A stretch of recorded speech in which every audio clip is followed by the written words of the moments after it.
ಎಲ್ಲರಿಗೂ ನಮಸ್ಕಾರ. ನಾನು ನಿಮ್ಮ ಪ್ರೀತಿಯ ಮಂಜುಳಾ. ಇವತ್ತು ಏನಿದೆ ವಿಶೇಷವಾಗಿ ಅಂತ ನಿಮಗೆ ಗೊತ್ತಿರಬಹುದು. ಇವತ್ತು ಪುನೀತ್ ರಾಜ್ಕುಮಾರ್ ಸರ್ ಅವರ ಒಂದು ಹುಟ್ಟುಹಬ್ಬ, 50ನೇ ವರ್ಷದ ಒಂದು ಹುಟ್ಟುಹಬ್ಬ. ಈ ಪುನೀತ್ ರಾಜ್ಕುಮಾರ್ ಸರ್ ಅವರ ಅಪ್ಪಟ ಅಭಿಮಾನಿಯಾದ ಪ್ರಕಾಶ್ ಮರ್ವದ್ ಇವರು ನಮ್ಮ ಬ್ರದರ್ ಕೂಡ. ಈ ಹಿಂದಿನ ವಿಡಿಯೋದಲ್ಲಿ ನಿಮಗೆ ನೋಡಿರ್ಬೋದು ಈ ಒಂದು ದೇವಾಲಯವನ್ನು ಕಟ್ಟಲಿಕ್ಕೆ ಯಾವ ರೀತಿಯಾಗಿ ಅವರು ಶ್ರಮವನ್ನು ಪಟ್ಟಿರ್ತಾರೆ ಅಂತೇಳಿ. ಇವತ್ತು ಅದೇ ದೇವಾಲಯದಲ್ಲಿ ಪುನೀತ್ ರಾಜ್ಕುಮಾರ್ ಸರ್ ಅವರ ಒಂದು ಹುಟ್ಟುಹಬ್ಬ ನಡೀತಾ ಇದೆ. ಬನ್ನಿ ನಾವು ಇವತ್ತು ಅವ್ರ ಜೊತೆ ಇದ್ದೇವೆ, ಅವರನ್ನ ಮಾತಾಡ್ಸೋಣ. ಯಾವ ರೀತಿ ಅವ್ರಿಗೆ ಇದ್ರ ಬಗ್ಗೆ ಒಂದು ಸಂಭ್ರಮವನ್ನು ಆಚರಣೆ ಮಾಡ್ತಿದ್ದಾರೆ ಅಂತ ಹೇಳಿ ಮಾತಾಡ್ಸೋಣ ಬನ್ನಿ.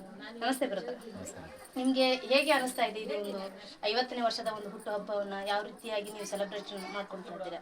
ಸೆಲೆಬ್ರೇಷನ್ ಮಾಡ್ಕೊಳಕ್ಕಿಂತ ದುಃಖದ ವಿಷಯ ಸಂಗತಿ. ಯಾಕಂದ್ರೆ ಅವ್ರು ಇದ್ದಿದ್ರೆ ಎಷ್ಟು ಖುಷಿ ಪಡ್ತಿದ್ರು. ಇಡೀ ರಾಜ್ಯನೇ ಒಂದು ಇವತ್ತು ಜಾತ್ರೆ ಥರ ಮಾಡ್ತಾ ಇದ್ದಾರೆ 50ನೇ ವರ್ಷದ ಹುಟ್ಟಹಬ್ಬ. ಸೊ ಈ ಒಂದು 50ನೇ ವರ್ಷದ ಹುಟ್ಟಹಬ್ಬ ಅವ್ರು ಕಣ್ತುಂಬ ನೋಡಿದ್ರೆ ಇನ್ನೂ ತುಂಬ ಖುಷಿ ಪಡ್ತಿದ್ರು. ಅಭಿಮಾನಿಗಳೇ ನಮ್ಮ ಮನೆ ದೇವ್ರು ಅಂತ ಹೇಳ್ತಿದ್ರು. ಸೊ ನಿಜಕ್ಕೂ ಅವರು ಕಣ್ಣಾರೆ ಕಂಡಂಥ ದೇವರೇ, ನಾ ಕಂಡಂಥ ದೇವರವರು. ತುಂಬ ಖುಷಿ ಆಗುತ್ತೆ. ಇವತ್ತು ದೇವಾಲಯಕ್ಕೆ ಸಾವಿರಾರು ಜನ ಭಕ್ತರು ಆಗಮಿಸಿ ಸೊ ಪೂಜೆ ಎಲ್ಲ ಮಾಡಿಸಿ ಹಾರ ಎಲ್ಲ ತಂದು ಒಳ್ಳೊಳ್ಳೆ ಅವರೆಲ್ಲ ಗಿಫ್ಟ್ ಎಲ್ಲ ತಂದು ಕೊಟ್ಟು ನಮ್ಮ ಮನೆಗೆ. ಸೊ ಪ್ರಸಾದ ವ್ಯವಸ್ಥೆನೂ ಕೂಡ ಇಟ್ಟಿದ್ವಿ. ಅದು ವಿಶೇಷವಾಗಿ ಉತ್ತರ ಕರ್ನಾಟಕದಲ್ಲಿ ಹೋಳಿಗೆ ಊಟವನ್ನು ಇಟ್ಟಿದ್ವಿ. ಎಷ್ಟು ಜನಕ್ಕೆ ಊಟವನ್ನು ಮಾಡಿಸಿದ್ದೀರಾ? ಸುಮಾರು ಒಂದು 1000 ಜನಕ್ಕೆ ಊಟವನ್ನು ಮಾಡಿಸಿದ್ವಿ. ಸೊ ಅದು ವಿಶೇಷವಾಗಿ 1000 ಜನಕ್ಕೆ ಊಟಕ್ಕೆ ನಾವು ಮಾಡಿಸ್ಲು ಪ್ರಸಾದ ಕಾರಣಭೂತರಂದ್ರೆ ನಮ್ಮ ಮಂಜುಳಾ ಕಟ್ಟಿಮನಿ ಅಕ್ಕವರ ಕಾರಣ. ಯಾಕಂದ್ರೆ ನಾನು ಸಿಂಪಲ್ ಆಗಿ ಮಾಡ್ಬೇಕಂತ ಅನ್ಕೊಂಡಿದ್ದೆ. ಯಾಕಂದ್ರೆ ಮೊನ್ನೆ ತಾನೇ ಸೆಪ್ಟೆಂಬರ್ 20ನೇ ತಾರೀಕು ದೇವಸ್ಥಾನ ಉದ್ಘಾಟನೆ ಆಯಿತು. ಸೊ ನಾನು ಬೆಂಗಳೂರಿಗೆ ಹೋಗಬೇಕು, ಈ ವರ್ಷ 50ನೇ ವರ್ಷ ಹುಟ್ಟಹಬ್ಬ. ಸೊ ಅಲ್ಲೇ ನಾವು ವಿಶೇಷವಾಗಿ ಆಚರಣೆ ಮಾಡ್ಬೇಕಂತ ಅಂದ್ಕೊಂಡಿದ್ವಿ. ಸೊ ಅಕ್ಕ ನಮಗೆ ಅವರು ಕೂಡ ಒಂದು ಆತ್ಮೀಯ ಸ್ನೇಹಿತೆಯಾಗಿ, ನನ್ನ ಸಹೋದರಿಯಾಗಿ ನನಗೆ ಒಂದು ಥರ ದೇವ್ರ ರೂಪದಲ್ಲಿ ಬಂದು ಇಷ್ಟೊಂದು ವಜ್ರ ವೈಡೂರ್ಯದಿಂದ ಇವತ್ತು ಇಷ್ಟೆಲ್ಲ ಮೂರ್ತಿ ಆಗಿರ್ಬೋದು, ಈ ದೇವಸ್ಥಾನ ಹೊಳಿತಾ ಇದೆ ಅಂದರೆ ಅವರೇ ಕಾರಣೀಭೂತ. ಅವ್ರಿಗೆ ನಾನು ಯಾವಾಗಲೂ ಚಿರಋಣಿ ಆಗಿರ್ತೀನಿ.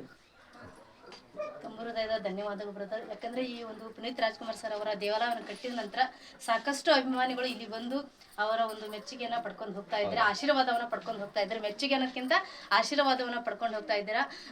ಇವತ್ತು ನೋಡಿ 1000 ಜನಕ್ಕೆ ಊಟವನ್ನು ಮಾಡಿಸಿದ್ದಾರೆ, ಅಂದ್ರೆ ಹೋಳಿಗೆ ಊಟವನ್ನು ಮಾಡಿಸಿದ್ದಾರೆ. ನಿಜವಾಗ್ಲೂ ತುಂಬಾ ಖುಷಿ ಆಗುತ್ತೆ.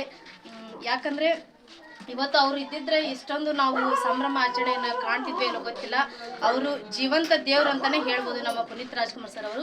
ಇವತ್ತು ನೋಡಿ ಎಷ್ಟೊಂದು ಒಂದು ವೈಭವದಿಂದ ಈ ಒಂದು ಪುನೀತ್ ರಾಜ್ಕುಮಾರ್ ಸರ್ ಅವರ ಒಂದು ಹುಟ್ಟುಹಬ್ಬವನ್ನು ಮಾಡ್ತಾ ಇದ್ದಾರೆ. ಈ ಒಂದು ವಿಷಯವನ್ನು ನಿಮ್ಗೆಲ್ಲರಿಗೂ ಇಷ್ಟವಾದರೆ ದಯವಿಟ್ಟು ಶೇರ್ ಮಾಡಿರಿ, ಲೈಕ್ ಮಾಡಿರಿ, ಕಮೆಂಟ್ಸ್ ಮಾಡಿರಿ. ಹಾಗೆ ನನ್ನ ಚಾನಲ್ಗೆ ಸಬ್ಸ್ಕ್ರೈಬ್ ಆಗ್ರಿ ಅಂತ ಹೇಳ್ತಾ ಈ ಒಂದು ಹೂವನ್ನು ಪುನೀತ್ ರಾಜ್ಕುಮಾರ್ ಸರ್ ಅವರಿಗೆ ಹಾಕುತ್ತಾ ಅವರ ಒಂದು ಬರ್ತ್ಡೇ ಒಂದು ವಿಡಿಯೋವನ್ನು ನಿಮ್ಮ ಜೊತೆಗೆ ಹಂಚ್ಕೊಳ್ತಾ ಇದ್ದೀನಿ.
ಎಲ್ಲರಿಗೂ ಧನ್ಯವಾದಗಳು.